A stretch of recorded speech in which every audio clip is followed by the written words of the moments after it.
আপনি দেখছেন বিনি পয়সায় বিনোদন। টিভি9 বাংলায় ঘরের বায়োস্কোপে এবার সেরা জুটি নির্বাচিত হল এভি ও কথা, অর্থাৎ সাহেব ও সুস্মিতা। তাদের কথা সিরিয়ালের জন্য তারা এবার মনোনীত হলেন ঘরের বায়োস্কোপ টিভি9 বাংলার অনুষ্ঠানে।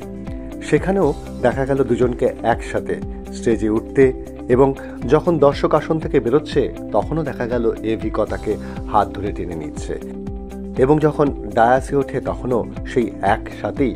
কথা সিরিয়ালে আমরা এভি এবং কথাকে যেভাবে দেখি এখানেও ঠিক ধরা পড়ল সেইভাবেই, কথা আর এভি। তারা আলো ঝলমল মঞ্চে দাঁড়িয়ে সেরা সেরা জুটি শিরোপাটি গ্রহণ করলেন। বিনি পয়সায় বিনোদন।